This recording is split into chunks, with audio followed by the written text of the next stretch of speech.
Ayan mga kalodi, inaayos ko po ang aking mga kalakal na binibili sa mga bata para po pagdating ng panahon na pipikapin ng aking brother-in-law, ito ay lahat ay nakaready na. Samot-sari po ang ating mga trabaho, busy man tayo sa ating hanap buhay, ang mahalaga mga kalodi ay ginagawa po natin ang tama. Katulad sa ginagawa ko mga kalodi, alam po naman ang bawat isa sa atin ay laging busy. Kanya-kanya po tayo hanap buhay na hinaharap mga kalodi. Iba-iba po ang ating iba ang estado sa buhay kung ano man ang iyong trabaho. Kanya-kanya po ang ating posisyon na binibigay ng Lord para lang po tayo ay mabubuhay. Sa totoo lang, masarap makatapos ka ng pag-aaral at makahanap ka ng magandang trabaho na aayon sa kurso na kinukuha mo. Pero sa totoo lang po, marami ding mga nakatapos sa pag-aaral ay hindi rin mga successful.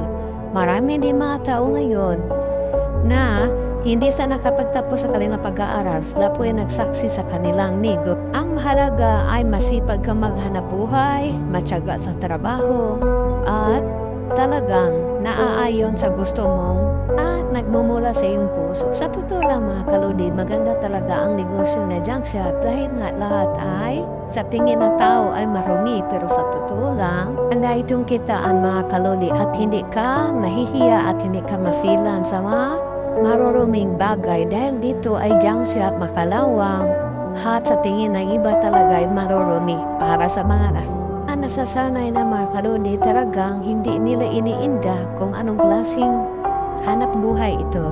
Kaya marami diyang umat sa mga nagja-junk shop mga kalodi dahil nga sila ipuko sa kanilang negosyo mga kalodi. Huwag mo lang haluan ang mga bagay na pagsusugal dahil hindi talaga yan nakakaangat ng hanap buhay. Kahit ano naman klaseng hanap buhay, trabaho, kapag ginahaluan mo na hindi talaga kaya, alagang lahat ay mawawala dahil nga nag-aabuso ka sa blessing na binibigay ni Lord para sa atin.